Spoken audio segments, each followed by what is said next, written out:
Hi ನಮಸ್ತೆ ಎಲ್ರಿಗೂ ಸವಿರುಚಿಯ ಆಟ ಚಾನಲ್ಗೆ ಸ್ವಾಗತ. ಇವತ್ತು ನಾನು ಮಾಡ್ತಿರೋಂಥ ರೆಸಿಪಿ ತುಂಬಾ ಹೆಲ್ದಿ ಆಗಿರೋಂಥ ಒಂದು ರೆಸಿಪಿ ಮಾಡ್ತಾ ಇದ್ದೀನಿ. ಅದು ಹೆಸರು ಕಾಳಿನ ದೋಸೆ. ತುಂಬಾ ರುಚಿಯಾಗಿರುತ್ತೆ. ನಮಗೆ ಪ್ರೋಟೀನ್ ಎಷ್ಟು ಬೇಕೋ ಅಷ್ಟು ಒಂದು ದೋಸೆ ಅಥವಾ ಎರಡು ದೋಸೆನಲ್ಲೇ ಸಿಕ್ಬಿಡುತ್ತೆ. ಅದರಿಂದ ನಾನಿವತ್ತು ಹೆಸರು ಕಾಳು ದೋಸೆನ ಮಾಡ್ತಾ ಇದ್ದೀನಿ. ತುಂಬ ಈಸಿಯಾಗಿ ಮಾಡ್ಕೋಬೋದು. ತುಂಬ ಕಡಿಮೆ ಇಂಗ್ರೀಡಿಯೆಂಟ್ಸ್ ಉಪಯೋಗಿಸ್ಕೊಂಡು ತುಂಬ ರುಚಿಯಾಗಿ ಬಾಕ್ಸ್ಗೂ ಕೂಡ ರೆಡಿ ಆಗಿಬಿಡುತ್ತೆ. ಮತ್ತು ಬೆಳಗ್ಗೆ ತಿಂಡಿಗೂ ತುಂಬಾ ಚೆನ್ನಾಗಿರುತ್ತೆ. ತುಂಬ ಈಸಿಯಾಗಿ ಕೂಡ ಮಾಡ್ಕೋಬೋದು. ಹೇಗೆ ಮಾಡೋದು ಅಂತ ನೋಡ್ಕೊಳ್ಳೋಣ. ಅದಕ್ಕೂ ಮೊದಲು ಯಾರಾದರೂ ನನ್ನ ಚಾನಲ್ ಸಬ್ಸ್ಕ್ರೈಬ್ ಮಾಡದೆ ನೋಡ್ತಾ ಇದ್ದರೆ ದಯವಿಟ್ಟು ಸಬ್ಸ್ಕ್ರೈಬ್ ಮಾಡ್ಕೊಳ್ಳಿ. ನನ್ನ ಚಾನಲ್ ಹೆಸರು ಬಂದು ಸವಿರುಚಿಯ ಆಟ. ಸಬ್ಸ್ಕ್ರೈಬ್ ಆದರೆ ಅನ್ಕೋತೀನಿ. ಮೊದಲಿಗೆ ನಾನಿಲ್ಲಿ ದೋಸೆ ಮಾಡೋದಕ್ಕೆ ಏನು ತೊಗೊಂಡಿದ್ದೀನಿ ಅಂತ ತೋರಿಸ್ತೀನಿ ಬನ್ನಿ. ತುಂಬ ಈಸಿಯಾಗಿ ಕೂಡ ಮಾಡ್ಕೊಂಬಿಡ್ಬೋದು. ಇಲ್ಲಿ ಮೊದಲಿಗೆ ನಾನು 1 ಕಪ್ಪಷ್ಟು ಅಕ್ಕಿ ತೊಗೊಂಡಿದ್ದೀನಿ. ಅಂದರೆ ಒಂದು ಬಟ್ಲಿನಲ್ಲಿ 3/4 ಬಟ್ಲು ಅಕ್ಕಿ ತೊಗೊಂಡಿದ್ದೀನಿ. ನೋಡಿ, ಈ ರೀತಿಯಾಗಿ ಯಾವಾಗಲೂ ರೈಸ್ ಮಾಡ್ತೀವಲ್ವ, ಇದೇ ಅಕ್ಕಿನೇ ನಾನು ಇವತ್ತು ತೊಗೊಂಡಿರೋದು. ದಪ್ಪ ಅಕ್ಕಿ ಎಲ್ಲ ಏನು ತೊಗೊಂಡಿಲ್ಲ.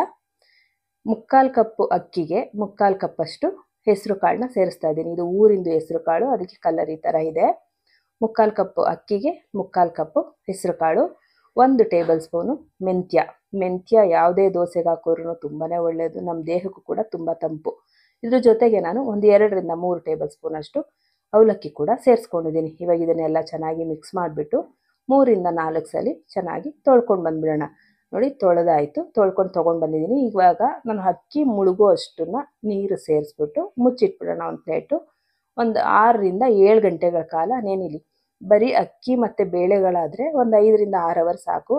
ಇದು ಹೆಸರು ಕಾಳಾಗಿರೋದ್ರಿಂದ, ಸಿಪ್ಪೆ ಆಗಿರೋದ್ರಿಂದ 7 ಗಂಟೆಗಳ ಕಾಲ ನೆನಿಲಿ. ನೋಡಿ, ನೆಂದಿದೆ. ಈ ಥರ ಅಕ್ಕಿ ಮತ್ತು ಕಾಳು ನೆಂದಿದೆ. ಇವಾಗ ಇದನ್ನು ನಾನು 7 ಗಂಟೆಗಳ ಕಾಲ ನೆನೆಸಿದ ಮೇಲೆ ಒಂದು ಮಿಕ್ಸಿ ಜಾರ್ ತೊಗೊಂಡು, ಮಿಕ್ಸಿ ಜಾರ್ಗೆ ನಾನು ಕಾಳು ಮತ್ತು ಅಕ್ಕಿ ಏನು ನೆನೆಸಿದ್ವಿ ನಾವು, ಇದನ್ನು ಜಾರ್ಗೆ ಸೇರಿಸ್ಕೊತಾ ಇದ್ದೀನಿ. ಇದ್ರ ಜೊತೆಗೆ ಒಂದು 4-5 ಕಡ್ಡಿಯಷ್ಟು ಮಾತ್ರ ಕೊತ್ತಂಬರಿ ಸೊಪ್ಪನ್ನ ಸೇರಿಸ್ಕೊತಾ ಇದ್ದೀನಿ. ನೀವು ಜಾಸ್ತಿ ಬೇಕಂದ್ರೂ ಕೂಡ ಹಾಕೋಬೋದು, ಏನು ತೊಂದರೆ ಇಲ್ಲ. ಕಲ್ಲರ್ ಬರುತ್ತಷ್ಟೇ. ನಾನಿಲ್ಲಿ ಸ್ವಲ್ಪ ಇತ್ತು ಅಂದ್ಬಿಟ್ಟು ಏನೋ ಅಡುಗೆ ಮಾಡೋಕ್ಕೆ ತೊಗೊಂಡಿದ್ದೆ, ಅದು ಸ್ವಲ್ಪ ಮಿಕ್ಕಿತ್ತು ಅಂದ್ಬಿಟ್ಟು ಸೇರಿಸ್ಕೊಂಡೆ ಅಷ್ಟೇ. ಇವಾಗ ನೋಡಿ, ಇಷ್ಟು ನುಣ್ಣಗೆ ರುಬ್ಕೊಂಡು ಬಂದಿದ್ದೀನಿ. ಎಷ್ಟು ನುಣ್ಣಗಾಗುತ್ತೋ ಅಷ್ಟು ನುಣ್ಣಗೆ ರುಬ್ಕೋಬೇಕಾಗುತ್ತೆ ಕಾಳು ಮತ್ತು ಅಕ್ಕಿಯನ್ನು. ನೋಡಿ, ಇವಾಗ ನಾನು ಬೇರೆ ಒಂದು ಪಾತ್ರೆಗೆ ಸೇರಿಸ್ಕೊಂಡು ಇದೇ ಥರ ಎಲ್ಲದನ್ನು ನಾನು ಏನು ನೆನೆಸಿದ್ದೆ ಕಾಳು ಮತ್ತು ಅಕ್ಕಿ ಎಲ್ಲದನ್ನು ರುಬ್ಕೊಂಬಿಡೋಣ. ಎಲ್ಲದನ್ನು ರುಬ್ಕೊಂಡಾಯಿತು. ನಾನು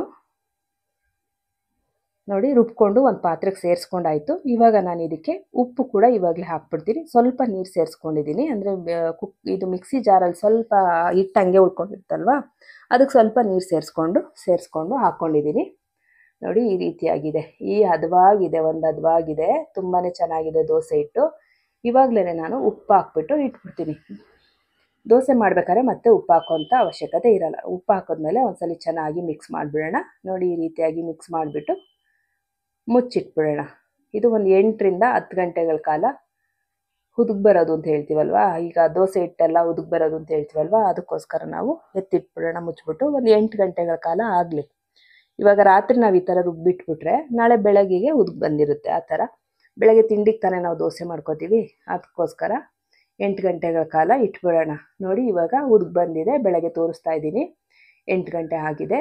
ನೋಡಿ ಎಷ್ಟು ಚೆನ್ನಾಗಿ ಬಂದಿದೆ, ಹುದುಗ್ ಬಂದಿದೆ. ನಾನು ಮತ್ತೆ ಇದಕ್ಕೆ ನೀರೆಲ್ಲ ಏನು ಸೇರಿಸೋದು ಬೇಡ. ಕರೆಕ್ಟಾಗಿ ಒಂದು ಹದವಾಗಿದೆ. ಇದು ಏನು ನಾವು ಮಾಡೋದೇ ಬೇಕಾಗಿಲ್ಲ. ಇದಕ್ಕೆ ಸುಮ್ಮನೆ ದೋಸೆ ಹಾಕೋತಾ ಇರೋದಷ್ಟೇ ಈ ಹಿಟ್ಟಲ್ಲಿ. ಇವಾಗ ಅಷ್ಟು ಕರೆಕ್ಟಾಗಿದೆ. ಇದು ಸೋಡಾ ಗಿಡ ಎಲ್ಲ ಏನು ಬೇಡ. ಒಂಚೂರು ಸಕ್ಕರೆ ಬೇಕಂದರೆ ನೀವು ಸೇರಿಸ್ಕೋಬೋದು. ಆದರೆ ನಾನು ಇಲ್ಲಿ ಸಕ್ಕರೆ ಕೂಡ ಸೇರಿಸ್ತಾ ಇಲ್ಲ.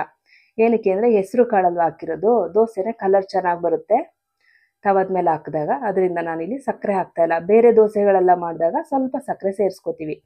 ಇವಾಗ ನಾವು ಸ್ಟವ್ ಹಚ್ಕೊಂಡು ಒಂದು ತವ ಇಟ್ಕೊಂಡಿದ್ದೀನಿ. ತವ ಬಿಸಿ ಆದಮೇಲೆ ಒಂದು ಈರುಳ್ಳಿ ಅರ್ಧ ಕಟ್ ಮಾಡಿಕೊಂಡು ಸ್ವಲ್ಪ ಸವರ್ಕೋತಾ ಇದ್ದೀನಿ, ದೋಸೆ ಚೆನ್ನಾಗಿ ಬರುತ್ತೆ ಅಂತ. ಇವಾಗ ನಾನು ದೋಸೆಗಳನ್ನ ಹಾಕ್ಕೊಂಬಿಡ್ತೀನಿ. ತವಾದ ಮೇಲೆ ದೋಸೆ ಹಾಕ್ತಾಯಿದ್ದೀನಿ. ತುಂಬಾ ಚೆನ್ನಾಗಿ ಬಂದಿದೆ ದೋಸೆ ಮಾತ್ರ. ತುಂಬಾ ರುಚಿಯಾಗಿ ಕೂಡ ಇರುತ್ತೆ.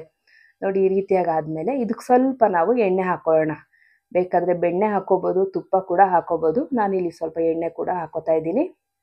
ಬೆಣ್ಣೆ ತುಪ್ಪ ಏನೂ ಹಾಕಿಲ್ಲ, ಎಣ್ಣೆ ಮಾತ್ರನೇ ಹಾಕ್ಕೋತಾ ಇದ್ದೀನಿ. ನೋಡಿ ಹೇಗೆ ಬಂದಿದೆ ದೋಸೆ ಅಂತ ತೋರಿಸ್ತೀನಿ. ತೆಳ್ಳಗೆ ಬಂದಿದೆ.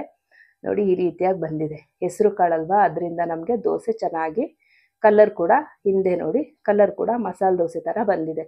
ತುಂಬಾ ಈಸಿಯಾಗೂ ಕೂಡ ಮಾಡ್ಕೋಬೋದು, ಕಿತ್ತೋಗಲ್ಲ, ಏನಿಲ್ಲ. ನೋಡಿ, ಎಲ್ಲ ದೋಸೆಗಳನ್ನ ನನಗೆ ಇವಾಗ ಎಷ್ಟು ಬೇಕೋ ಅಷ್ಟನ್ನು ಹಾಕ್ಕೋತಾ ಇದ್ದೀನಿ. ಎಲ್ಲ ದೋಸೆನೂ ಅಷ್ಟೇ ಚೆನ್ನಾಗಿ ಬಂದಿದೆ.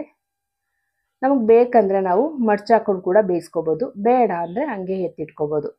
ಆದರೆ 2 ಸೈಡು ಬೇಯಿಸಲೇಬೇಕು ಅಂತ ಏನಿಲ್ಲ. ಕೆಲವ್ರಿಗೆ 2 ಸೈಡು ಬೇಯಿಸಿದ್ರೇ ಚೆನ್ನಾಗಿ ಇಷ್ಟಪಡ್ತಾರೆ. ನೋಡಿ ಈ ರೀತಿಯಾಗಿ ದೋಸೆ ರೆಡಿ ಆಯಿತು. ನಿಮ್ಗೆಲ್ರಿಗೂ ಈ ರೆಸಿಪಿ ಇಷ್ಟ ಆಯಿತು ಅಂತ ಅನ್ಕೋತೀನಿ. ರೆಸಿಪಿ ಇಷ್ಟ ಆಗಿದ್ದರೆ ದಯವಿಟ್ಟು ಲೈಕ್ ಮಾಡಿ, ಶೇರ್ ಮಾಡಿ, ಕಮೆಂಟ್ ಮಾಡಿ.